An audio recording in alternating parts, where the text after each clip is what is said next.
Чуть это.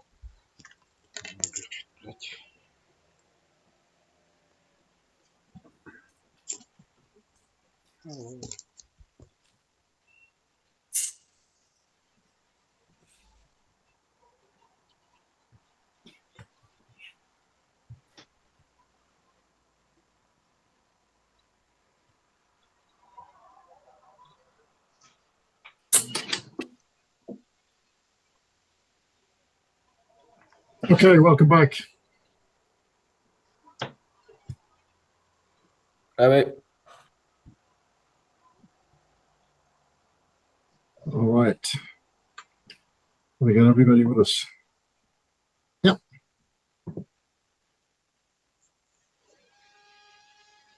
Pretty isn't there.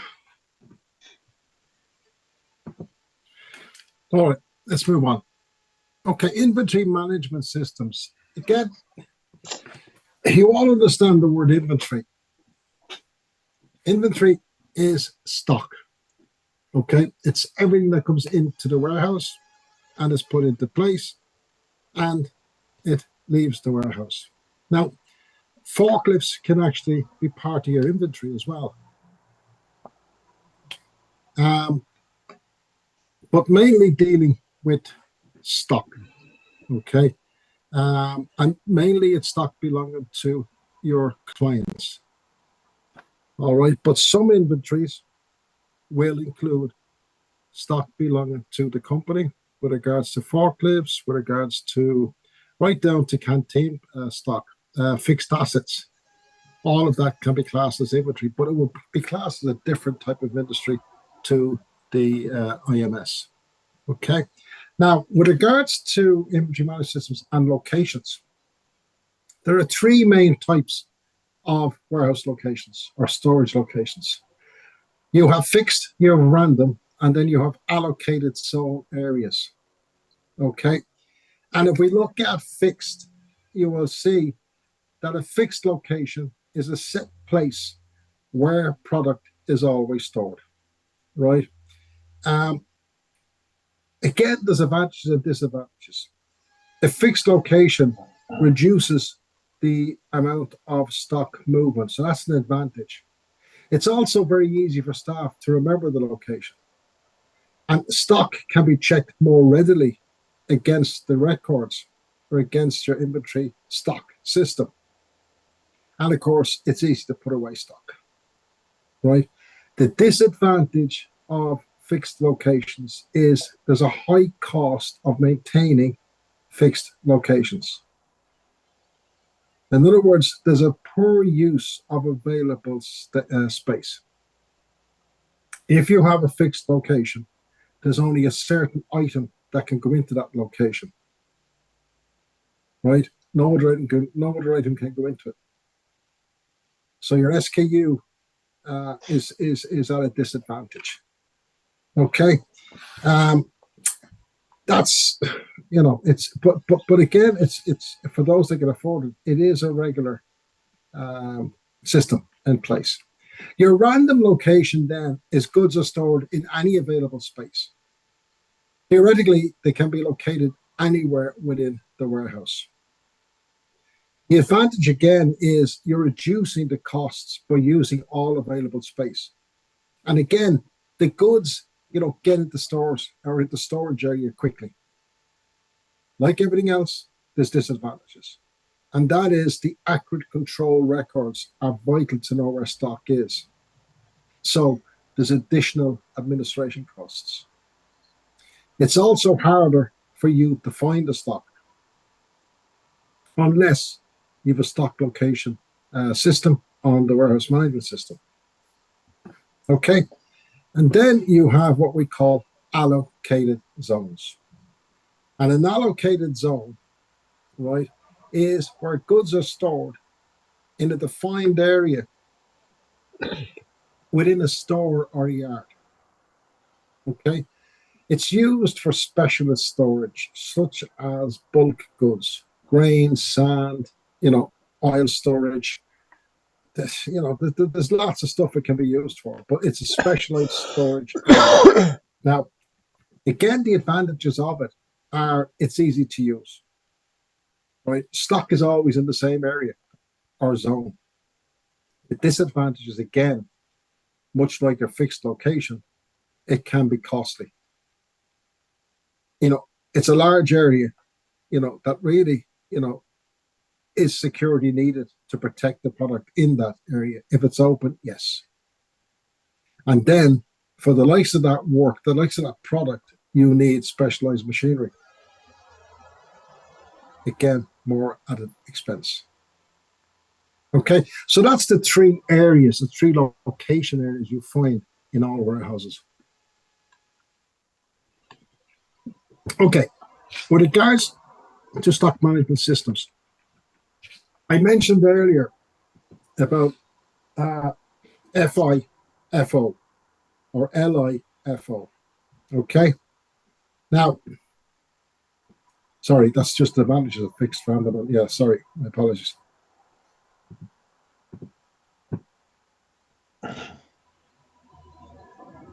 It's just an exercise I give people. Right, before we get to that, stock management systems, again, products are generally stored in a warehouse,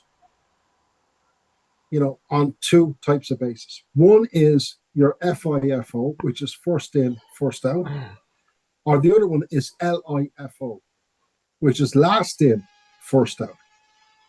Now, first in, first out, this directs picking from the oldest inventory first.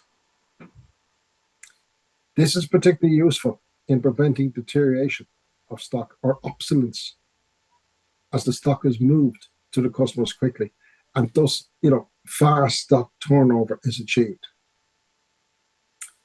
Last in, first out is the opposite to FIFO, first in, first out. It's an operation that distributes perishable goods domestically and overseas. They might use LIFO, right? Because of the longer transit time, you would use LIFO, and you'd use FIFO for other domestic customers. So international stuff coming in, LIFO. Domestic customers, FIFO. Basically, that's the two different types of systems of stock management. All right. Now, with regards to stock control systems, again, the two most commonly used stock control systems are periodic stock controls or continuous stock controls, right, or stock checks. The periodic one, it's checked at a fixed interval time period, whereas the continuous one does what it says in the account. Stock is checked continuously, right? So let's just look at the periodic one first. There are lots of steps to be taken. Set the count date, select the method you would use, right? Determine who will count, order the necessary supplies, understand the effects of the adjustments. That's the continuous one. Sorry. The periodic one itself, right? The frequency is normally once a year, right? That activity, it uses almost anyone who's available, and it's often done on an overtime basis to help count all the inventories in stock on a particular date. Now, it is a satisfactory method of measuring material quantities in certain businesses, particularly those with relatively few items in stock. Industrial plants and warehouses with thousands of items in stock, however, take a more professional approach to inventory counting. Periodic stock checks, they're often used mainly in the manufacturing industry. Periodic checks are taken at fixed intervals and can be daily, weekly, monthly, or yearly. Usually involves stopping the stores and freezing work in and out so no stock moves. Accurate counts are made to compare to the actual book value. Again, it's a system that can cost quite a bit of money and can affect your customer supply chain. Okay. Again, The advantages of periodic is good accuracy. It's relatively easy to do. The disadvantages is it can be cumbersome. It will stop production. Your stores will have to close. Now, the steps that are taken, like the planning process, you've got to begin it at least 3 months before the count date in order for it to work accurately. Like the count date, you set the count date or dates, depending on how often you're going to do it. And that has to be done as early as possible so that everyone has plenty of notice. You know, obviously, you've got to avoid dates where people are preoccupied. You know, like bank holiday weekends, the Friday of bank holiday weekends, forget about it. Nobody wants to do anything the Friday of bank holiday weekends, just want to get out and enjoy the weekend and get moving as early as possible. So the concentration levels are fairly low. You know, they're not going to be focused on the task at hand, in other words. You know, and again, if you have several locations, you might have limited management personnel to actually carry out that stock check. So you need everybody.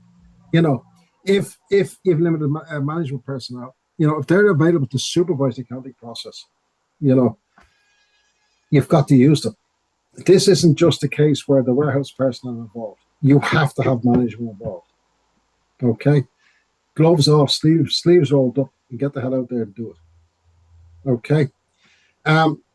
You know, again, if you have several different locations, you would probably have to have counting, you know, done on a different date in a different branch. Selecting the method you want to use to conduct the physical. Well, really, you know, there's probably 3 to 4 methods. You know, we mentioned one of them earlier on, barcode, right? So, excuse me. You know, barcode readers, they are expensive and they do require a lot of compatibility. They have to be compatible with the barcode labels, you know, for the different bins, for the different products, for the different software for the computer, or for special software for the computer. But a barcode reader eliminates the necessity of counting products in Teams, as well as manual entries of counts into a computer. Because product counts in a barcode physical, you know, can be directly downloaded from the barcode reader to the computer. The physical inventory process is simplified. And again, you know, the possibility of human error or clerical error is actually reduced. It will result in a faster, more accurate count. If the computer system supports barcode physicals, well, then the benefits will outweigh the cost. Okay, so again, up-to-date technology will dictate what type of system you put in place for stock taking. But believe me when I say it, stock taking is done in every warehouse at particular times throughout the year. And it can be once, as I said, it can be twice, 3 times, or 4 times. It could be weekly. You don't know. Different folks, different strokes, and they'd all have their own way of doing it. The second method you could use would be a thing called count cards.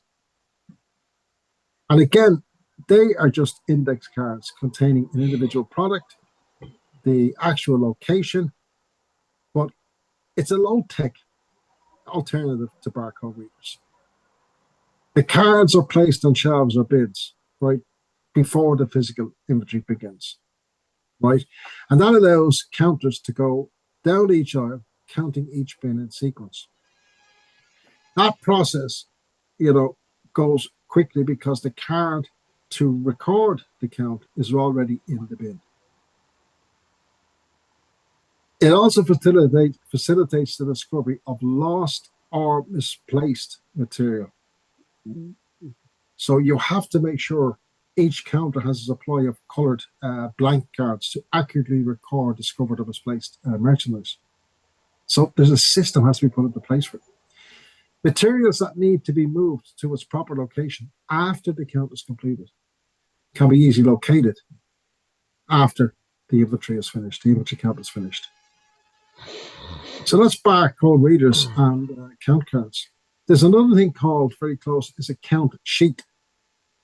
And that's normally an 8x4 sheet.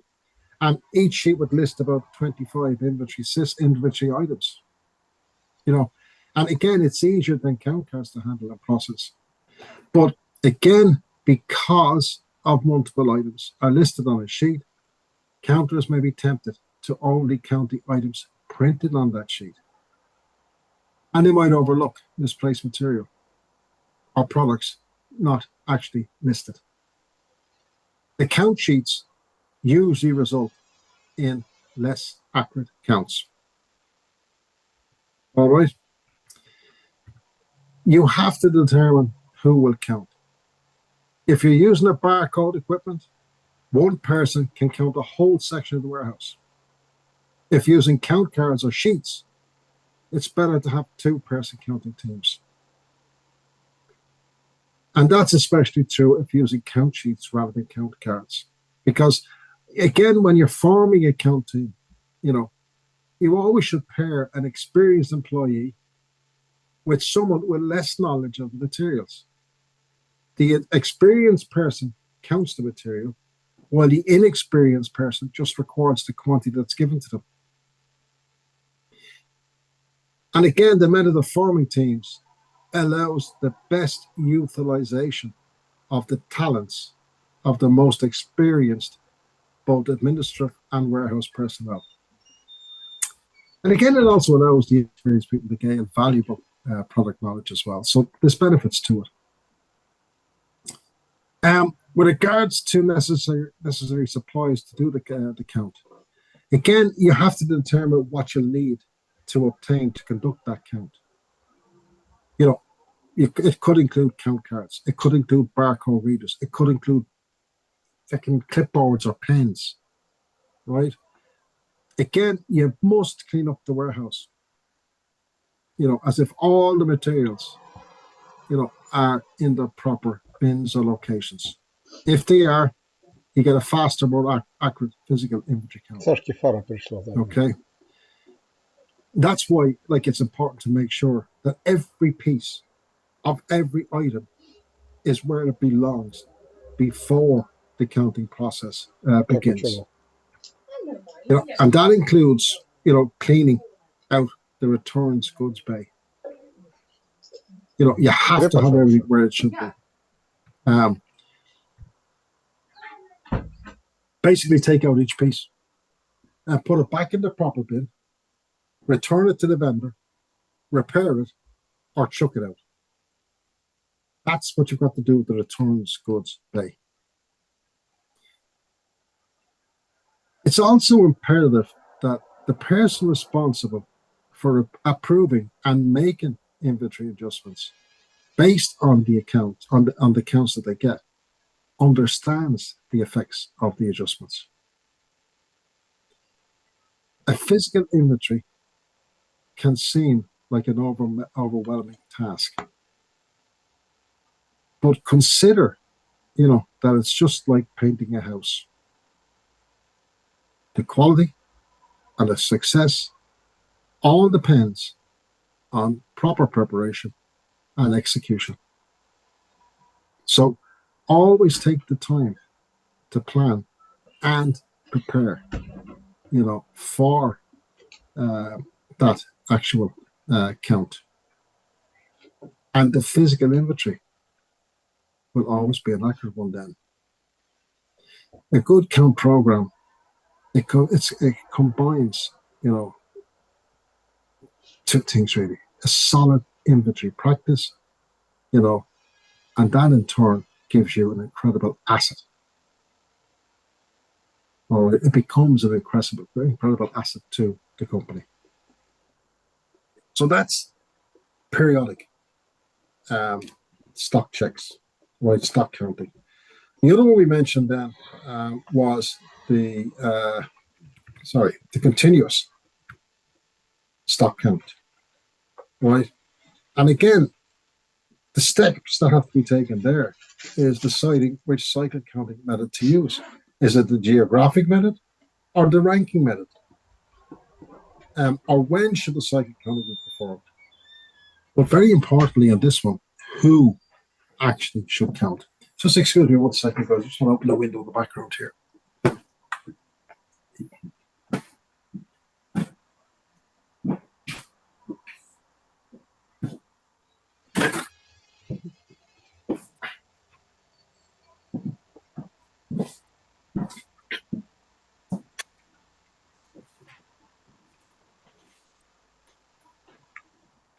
Sorry, we just have to have the heating on high because of my father-in-law.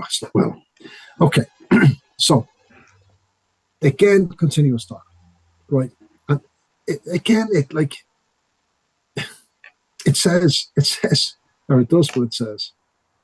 It's continuous, right? It's where the stock is checked continuously. And it's continuous physical counting of all the inventory, so that at all times, all items are counted at a specified frequency, with the inventory records being periodically reconciled with the actual data, right?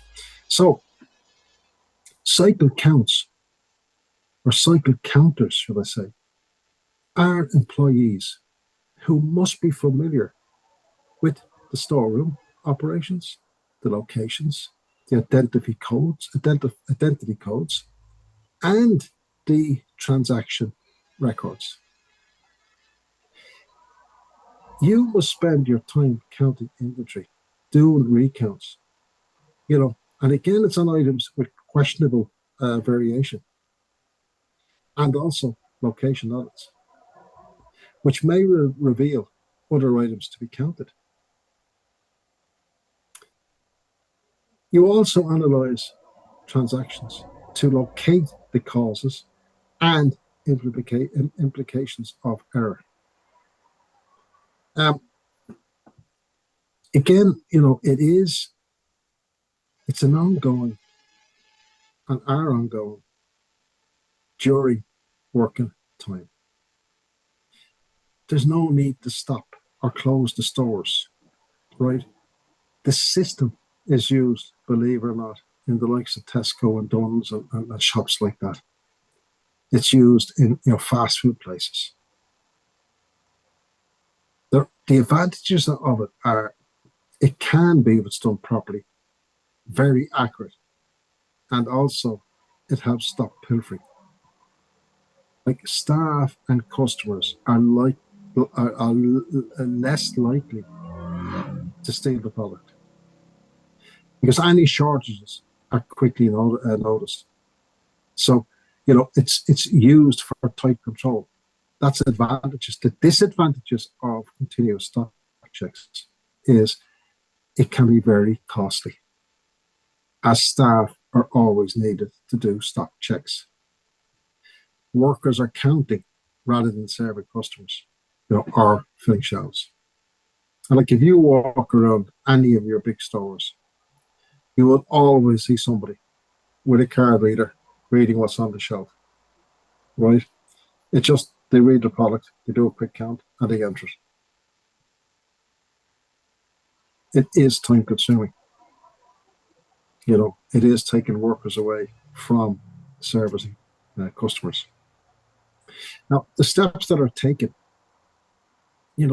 there's two ways of doing the cycle counting, and that's the geographic method and the ranking method, right? And again, a good plan for determining the frequency with which the products are counted, it ensures that no items will be skipped or counted more often than necessary. And the two methods for determining it, are, as I stated there, the geographic and the ranking. All right.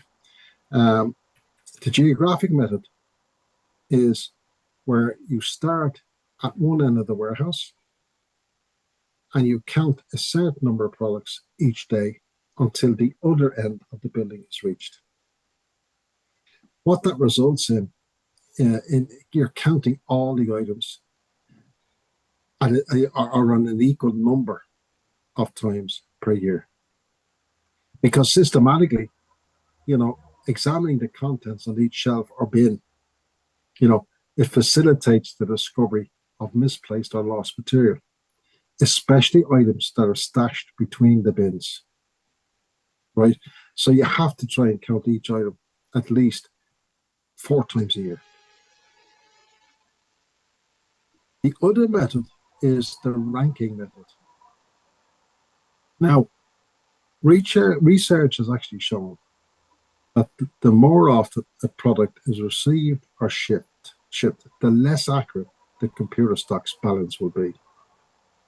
Now that makes sense, as every item or every time someone goes to a bin, it's an opportunity for them, through human error, to make a mistake. Material can be put away in the wrong bin, or the wrong product can be taken to fill an order. The ranking method directs counting of the items with large value flowing through inventory. For instance, the highest annual cost of goods sold would be classed as the large value. And that has to be counted more often than the slower moving products. Now, this particular ranking method is based on something we call the Pareto law, which states in general, that 80% of the results of any process are produced by 20% of the contributing factors. So that applied in inventory, what it actually means is that approximately 20% of all inventory items are responsible for 80% of all stock sales. Okay, so logically, these items, as in the top 20%, must be counted more often because they're of greater value to the company. So, A ranked items, which would be responsible for the top 80% of sales, you would count them, let's say, 6 times a year. B ranking items, let's just say they're responsible for 15% of the sales. You would only count them 3 times a year. And then C ranking items would be, let's say, responsible for the last 5% of the sales. You'd only count them twice a year.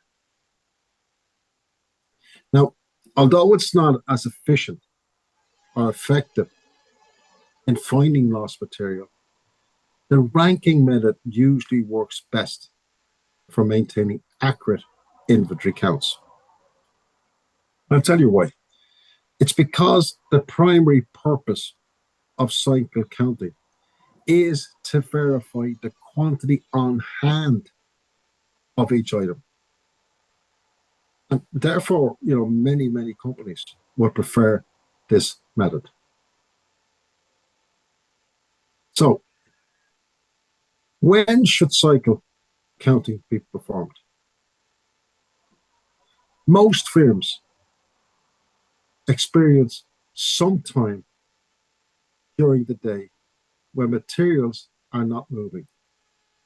And that's usually, when you think about it, it's just before or after normal working hours.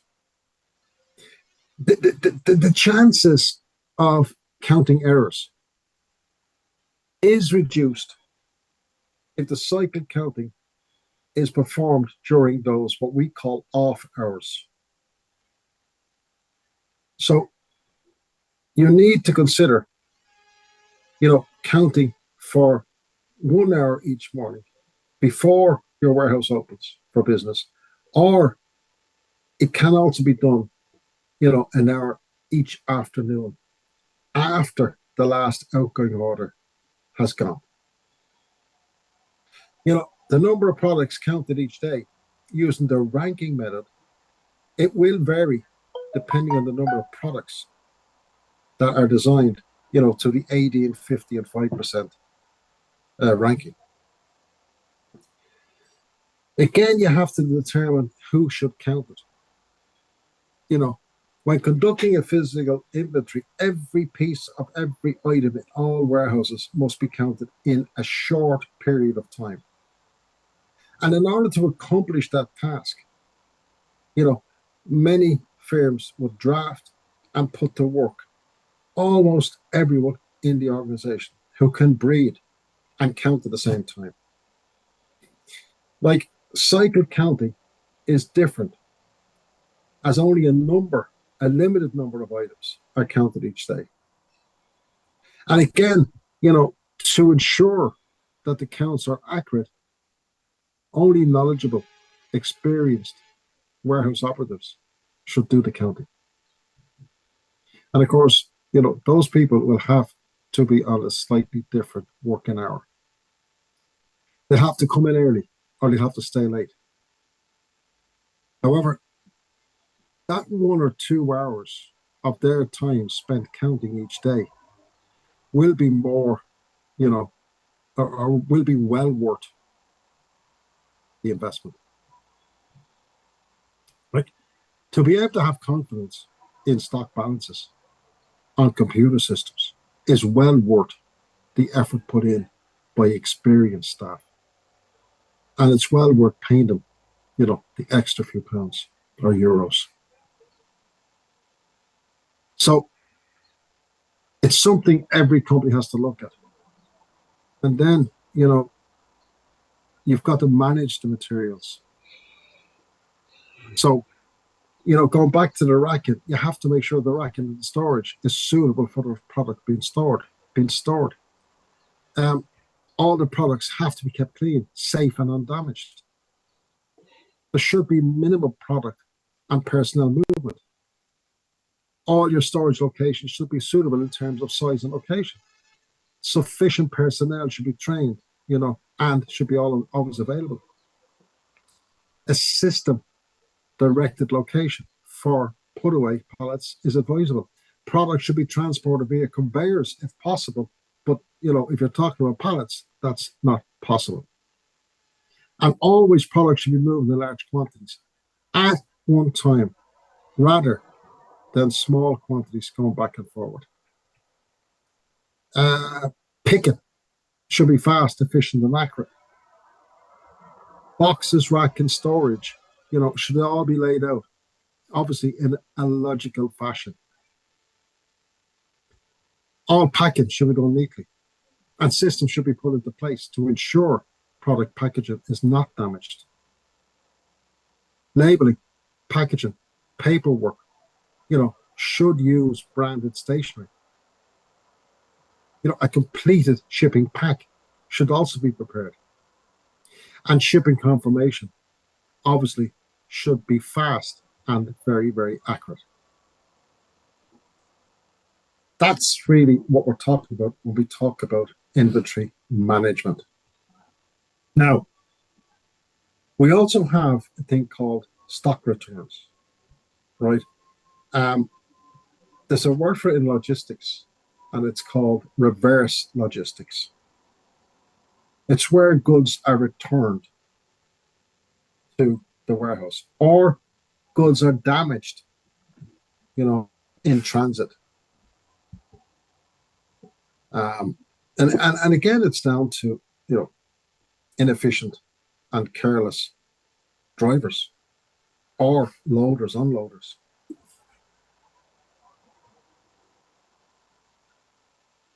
When you think about it, excuse me, stock returns, there has to be a system in place that everybody is notified if it's damaged, or when a return, returns have to be authorized as well. So when a return is authorized, the receipt of that must be quick and accurate. There has to be a systems guide, and it has to be a process for dealing with returns, sorting, and of course, most important, its relocation to stock, as long as it's not damaged. And again, when those goods are returned, obviously your administration staff must credit rapidly the customer accounts, to show that they've returned it and are credited for that, the consumer, not the customer, the consumer's account. Whereas if I buy an item and I return it because it doesn't fit or whatever, my account has to be credited because I've paid for it by credit card online. Now, they'll always tell you it'll take 10 to 15 days before you can see the return amount on your statement, your bank statement. Why is that, do you think? Can anyone answer as to why it takes that long for your account to be credited for the return? Probably because there's like checks and balances in the company, so they're not getting scammed by like dodgy returns or something like that. Yeah, good explanation. Yeah. The main reason for it is because your money is in their bank account. And what are they making when your money's in their bank account? Interest. So the longer your money is in their account, the more interest they're making. So they will take their time in returning monies to you. If the goods are damaged and being returned to the warehouse, or if the goods are damaged being delivered into your warehouse, again, there's a typical procedure to follow. So you're unloading the truck that's coming in from the supplier, right? And you take that into stock. And you notice some damage on the boxes. The first thing you should do is notify the truck driver. Right? Tell him there's a damage. Make sure you write down or make note of the damage, as in what is damaged. We all have phones, or we all have mobile phones with cameras on them. So take photographs. But always give the driver or get the driver to sign the docket to state he accepts the damage. All right. You then get on to the carrier, which would be the truck driver's boss. Right. And you tell the carrier of the damage. You should also report that damage to your supervisor,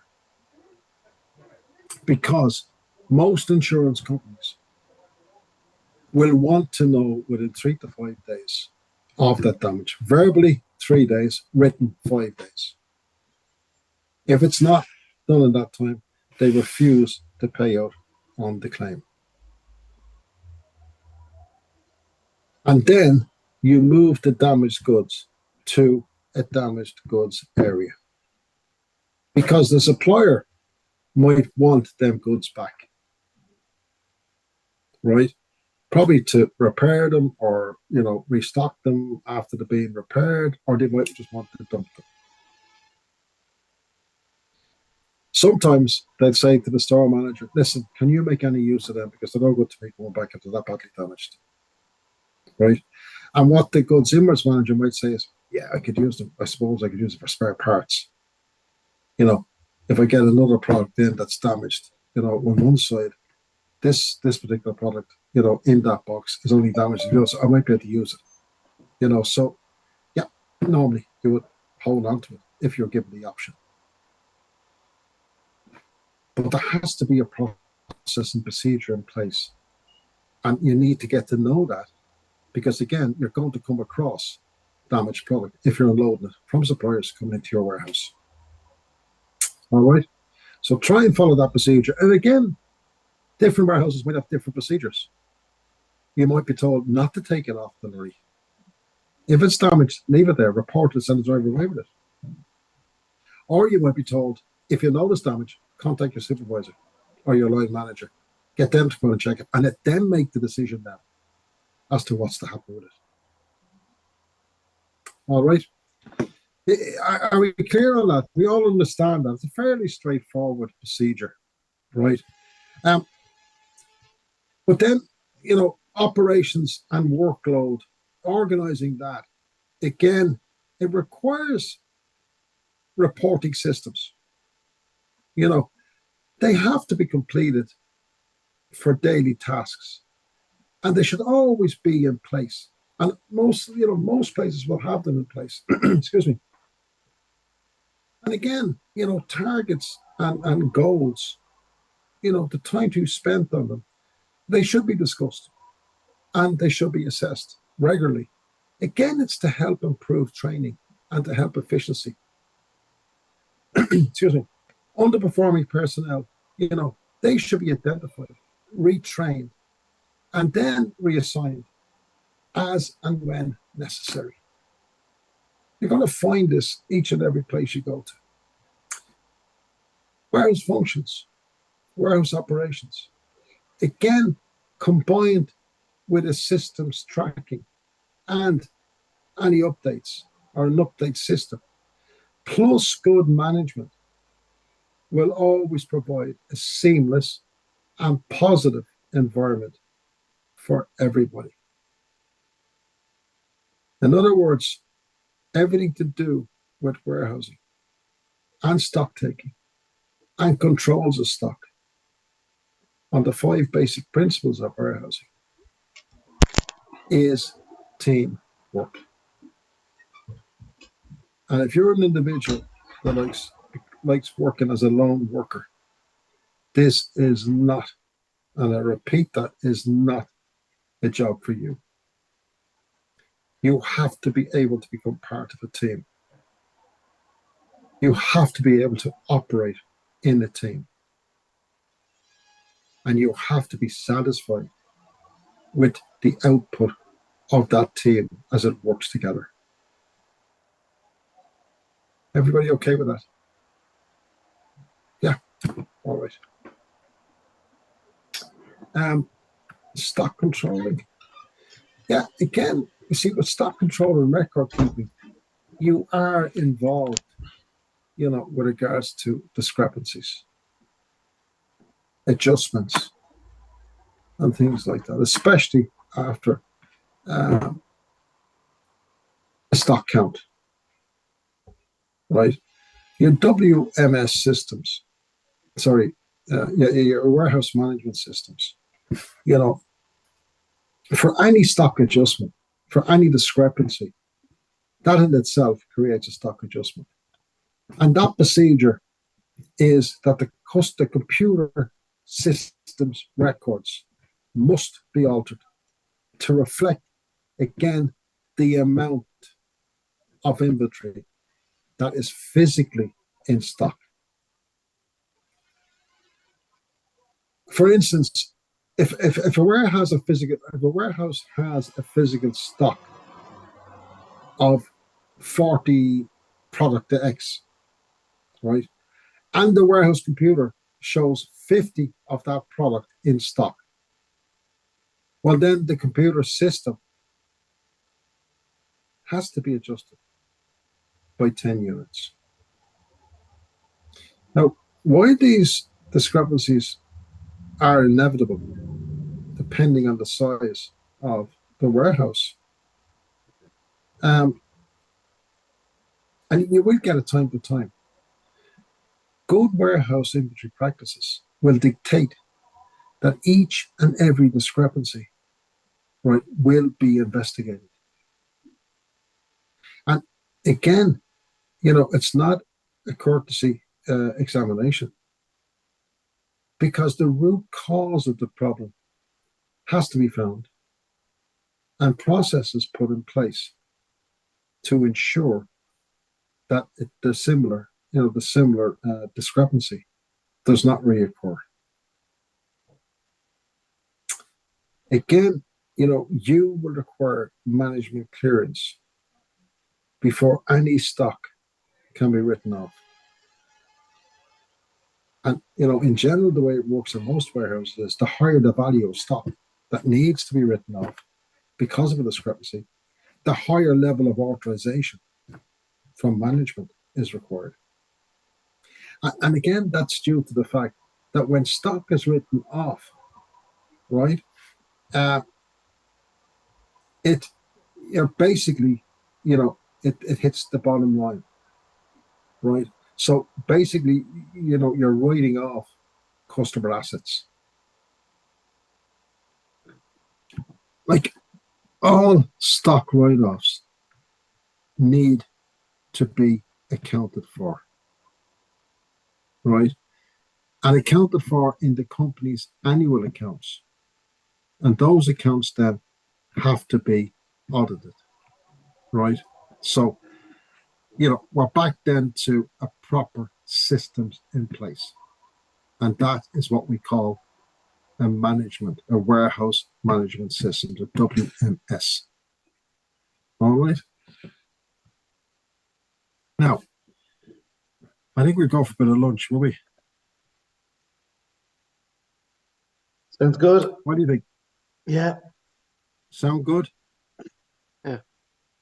Yeah. Well, I don't mind. I mean, I can work away here if you want me to work away. You must be fed up listening to me talking at this stage. And I hope you're all taking something from this. I'm giving you the basic, operational principles that happen in a warehouse. There's a lot of stuff goes on. It's not just a matter of taking a pallet off a truck, putting it into the warehouse, taking it off the shelf, and sending it back out again. And as you can see this morning, there's a lot of stuff that you have to know. And by the way, you're not going to remember all this going to the warehouse, but you will be shown and taught all of this, as the days go in, as you, begin your work and move on into the actual management of stock in a warehouse. So, we look at the WMS when you come back after lunch, right? And then we'll finish off then. And I'll leave you and love you then for you're going into, I think is it CV writing? Yeah. Tomorrow. Yeah, CV writing tomorrow. All right. Now again, and I'll repeat this later, if during your journey, right, into the warehousing, if you have any issues or if you have any questions, I think you have my email address, have you? No, I don't think so. I'll stick it up. Yeah, I'll stick it up later. You have it All there. Don't be shy about sending me a text or an email. And I'll get to answer for you, like in due course. It mightn't be on the day of it could be on a program, but that evening or the following day I'll get to answer for you. Don't be shy if you've got an issue around anything to do with.